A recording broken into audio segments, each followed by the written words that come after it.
तो गाइस स्वागत है आप सभी का ईयर एंडेड 2023 वाली सीरीज़ में। तो इस पे मैं 2 वीडियोस ऑलरेडी बना चुका हूँ। अगर आपने वो वाले वीडियो नहीं देखे तो लिंक डिस्क्रिप्शन में मिल जाएंगे दोनों वीडियोस के। आज का जो वीडियो हमारा होने जा रहा है वो इसी पे होने जा रहा है कि 2023 में कौन से ऐसे शोज़ हैं जिन्होंने टीआरपी चार्ट्स को काफ़ी ज़्यादा बार टॉप करा है, यानी कि व्यूअरशिप के मामले में जो कि बिल्कुल टॉप पर रहे हैं। हमारे इंडिया में बहुत सारे सीरियल्स हैं जो कि बेस्ट परफॉर्मेंसेस देते आए हैं इस बार, लेकिन आइए देख लेते हैं कि सबसे बेस्ट और कंसिस्टेंटली कौन से शोज़ ने परफॉर्म किया है इस बार के इस साल में अब तक। तो अगर टीआरपी की बात करें और गुम है किसी के प्यार में का नाम ना लें, ऐसा तो हो नहीं सकता, बिकॉज शो पिछले कुछ महीनों से तो सीरियल की टीआरपी चार्ट्स को, यानी कि इंडिया के टीआरपी चार्ट्स को टॉप कर ही रहा है और कम्प्लीटली डोमिनेट कर रहा है हमारे इंडिया के व्यूअरशिप डाटा को। लेकिन उससे पहले भी जब इसकी नई जनरेशन नहीं आई थी तब भी शो काफ़ी बढ़िया परफॉर्म करता था, और नई जनरेशन के आने बाद भी ऑडियंस का इंटरेस्ट बिल्कुल घटा नहीं है इस सीरियल में। ज़्यादातर हम शोज़ देखते हैं जहाँ पर जनरेशन लीप आता है, टीआरपी में थोड़ा बहुत डिक्रीज तो देखने को मिलता ही होता है, और कभी कभी रेयर केसेस भी होते हैं जहाँ पर टीआरपी बढ़ जाती है। ये शोज़ उनमें से था कि टीआरपी बढ़ती ही गई और बढ़िया ही परफॉर्म किया सीरियल ने। डेफिनेटली जनरेशन लीप के बाद भी जो मेकर्स ने नए कैरेक्टर्स इंट्रोड्यूस किए ऑडियंस को वो भी काफ़ी ज़्यादा पसंद आए। बढ़ते हैं हमारे अगले सीरियल की तरफ से, और ये भी हमें स्टार प्लस की ओर से ही देखने को मिलता है। स्टार प्लस का लॉन्ग रनिंग सीरियल ये रिश्ता क्या कहलाता है हमारे टीआरपी चार्ट्स को काफ़ी लंबे समय से टॉप करते हुए आया है, और यहाँ पर नई जनरेशन लीप भी हमें इस बार देखने को मिली जहाँ पर नई जनरेशन के एक्टर्स आए हैं। टीआरपी में यहाँ पर काफ़ी फॉल देखने को मिला था, वैसे तो डिक्रीज देखने को मिला था, लेकिन हमारे टीआरपी के चार्ट्स में टॉप 10 की लिस्ट में हर बार ये रिश्ता रहा ही है। और इससे पहले नई लीप के आने से पहले भी जो अभिमन्यु अक्षरा की कहानी थी वो भी 2023 में थी, वहाँ पर शो की टीआरपी बहुत अच्छी रह रही थी। और नई जनरेशन लीप के आसपास वाला जो टाइम है यहाँ पर टीआरपी डाउन तो गई थी, लेकिन अब सीरियल फिर से कमबैक करने लगा है और टीआरपी के मामले में शो फिर से इंक्रीज हो रहा है, भले ही धीरे धीरे हो रहा है, और इस साल की बेस्ट परफॉर्मेंसेज में से एक ये शो की भी थी।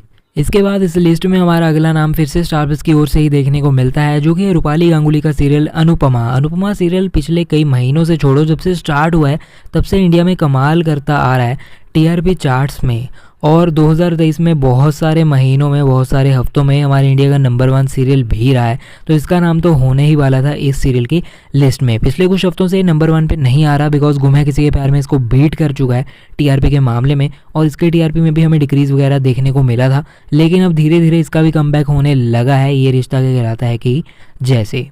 इसके बाद इस लिस्ट में हमारे पास अगला नाम है वो है इमली सीरियल का। इमली सीरियल में बहुत सारे अलग अलग जनरेशन लीप्स वगैरह आते गए हैं, लेकिन ये सब लीप्स के बाद भले टीआरपी डाउन वगैरह भी गई हो, लेकिन हमारे इंडिया के टॉप 10 सीरियल्स की लिस्ट में हर बार नाम इमली का आता ही है। भले ही रैंकिंग थोड़ी डाउन हो जाए, नंबर 8 नंबर 7 के आसपास आ जाए, या फिर आजकल जैसे नंबर 4 नंबर 3 के आसपास आ रही है। इमली के जनरेशन लीप के बाद शो की टीआरपी कुछ ज़्यादा खास ऊपर तो जा नहीं रही थी, लेकिन आजकल रिसेंट वीक्स में इसकी टीआरपी में भी सिग्निफिकेंट इंप्रूवमेंट इंक्रीज देखने को मिला है। हर हफ्ते शो 2 के मार्क को काफ़ी बढ़िया तरीके से टच कर रहा है। इसके बाद जो अगला सीरियल है वो हमें कलर्स टीवी की तरफ से देखने को मिलता है। कलर्स टीवी का परिणीति शो उन शोज़ में से एक है जो कि शाम के टाइम स्लॉट पे आता है, लेकिन स्टिल बहुत बढ़िया परफॉर्मेंस देता है। ये सीरियल कलर्स टीवी के काफ़ी बढ़िया परफॉर्मिंग शोज़ में से एक है। कलर्स टीवी इस चीज़ में बहुत स्ट्रगल करता होता है कि उनके पास कंसिस्टेंटली बढ़िया परफॉर्मिंग शोज़ नहीं होते, यानी कि कभी सीरियल की बढ़िया टीआरपी आ जाती है तो अगले हफ्ते कम हो जाती है, तो ऐसा चलता रहता है। लेकिन परिणीति सीरियल ऐसा है कि हर हफ्ते शो की टीआरपी काफ़ी कंसिस्टेंट रही है, जहाँ पर उड़ारियाँ वगैरह सीरियल्स की टीआरपी में हमें कई बार डाउनफॉल देखने को मिला है, बट परिणीति की सीरियल की टीआरपी हमेशा कायम रहती है, कॉन्स्टेंट रहती है काफ़ी बढ़िया तरीके से।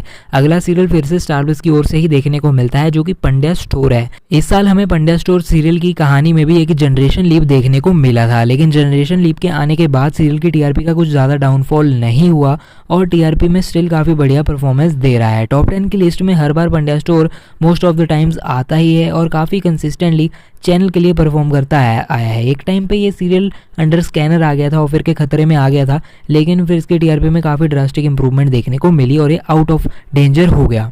अगला जो सीरियल है वो हमारे इंडिया के न्यूली लॉन्च्ड शोज़ में से एक ही है। शिव शक्ति तब त्याग तांडव इस लिस्ट में जो दूसरे सीरियल्स हैं उनके मुकाबले तो काफ़ी नया है, लेकिन स्टिल इसने काफ़ी बढ़िया परफॉर्मेंस दी है अपने स्टार्टिंग वाले वीक्स में ही। शो की टीआरपी काफ़ी बढ़िया होती जा रही है और हफ्ते इंप्रूवमेंट ही देखने को मिली है इस सीरियल की टीआरपी में, ऐसा नहीं है कि कोई डाउनफॉल वगैरह आया हो। कलर्स टीवी बहुत ज़्यादा स्ट्रगल किया है अपने प्राइम टाइम स्लॉट्स को रिवाइव करने में लॉकडाउन के बाद से।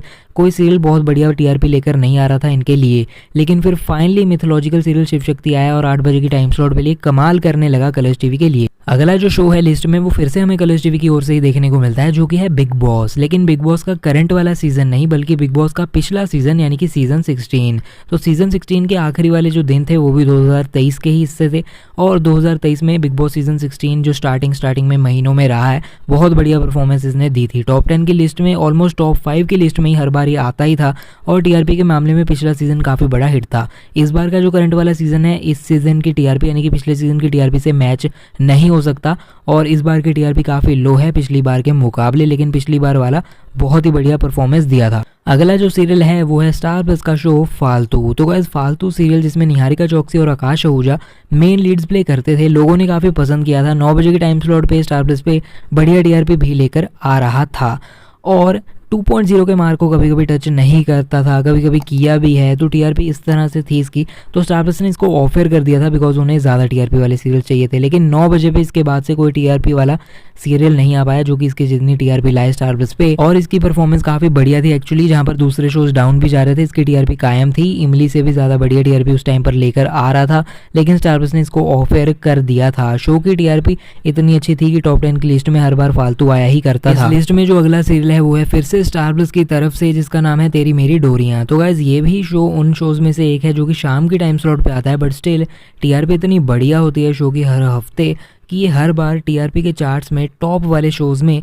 उनका हिस्सा बनता है। तेरी मेरी डोरियां जब स्टार्ट हुआ था तो 7 बजे की टाइम स्लॉट पे उस टाइम पर स्टार प्लस पे इतना ज़्यादा कोई स्ट्रॉन्ग शो था नहीं, इसी करके पिछले कई 7 बजे वाले सीरियल्स इन्होंने एक एक करके ऑफर करे हैं। लेकिन फिर तेरी मेरी डोरियां आया और ये शो ने स्टार प्लस की 7 बजे वाली टाइम स्लॉट को काफ़ी ज़्यादा स्ट्रॉन्ग बना दिया और हर हफ्ते काफ़ी बढ़िया टीआरपी ये सीरियल लेकर आया।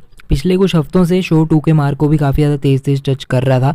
आजकल 2 से नीचे है, बट स्टिल हमारे इंडिया के टॉप 10 शोज़ की लिस्ट का पार्ट हर बार तेरी मेरी डोरियां बनता ही है। सीरियल की कहानी में काफ़ी अलग अलग चेंजेस हमें देखने को मिलते रहते हैं और ऑडियंस भी शो की परफॉर्मेंसेज और शो की कहानी को काफ़ी अप्रिशिएट करते हैं। तो यहाँ पर ज़्यादा क्रेडिट वो वाले सीरियल्स डिजर्व करते होते हैं हमारे इंडिया के, जो कि शाम वाली टाइम स्लॉट पे आते हैं और शाम वाली टाइम स्लॉट्स पे भी बढ़िया टीआरपी इतनी लेकर आते हैं। बिकॉज शाम वाली टाइम स्लॉट्स और बिल्कुल लेट नाइट वाली टाइम स्लॉट्स यहाँ पर टीआरपी लाना काफ़ी मुश्किल होता है। तो गाइस ये थे 10 ऐसे इंडियन शोज जो कि 2023 में हमारे टीआरपी चार्ट्स को कम्प्लीटली टॉप किए हैं और बहुत ही ज़्यादा बेस्ट परफॉर्मर्स रहे हैं इंडिया के इस साल। कमेंट सेक्शन में आप ज़रूर बताइएगा इन सारे शोज़ में से आपका फेवरेट शो कौन सा है, और ये भी ज़रूर बताइए कि कौन सा ऐसा 2023 का बहुत ही अच्छा शो था जो कि क्वालिटी वाइज तो बहुत ही ज़्यादा बढ़िया था, लेकिन टीआरपी उसकी बिल्कुल कम थी, जो कि ज़्यादा टीआरपी डिजर्व करता था। ये भी कमेंट सेक्शन में हमें ज़रूर बताइएगा। ईयर एंडर वाली सीरीज़ के दोनों वीडियोस इससे पिछले वाले आपको डिस्क्रिप्शन में उनके लिंक मिल जाएंगे, और ऐसे ईयर एंडर के और वीडियोज़ भी आते रहेंगे। उसके लिए हमें सब्सक्राइब करके बेल नोटिफिकेशन दबा लीजिए ऐसी और इंटरेस्टिंग वीडियोज़ के लिए। फिलहाल के वीडियो में इतना ही, हम मिलते हैं इसके अगले वीडियो में। अभी के लिए चलता हूँ, गुड बाय।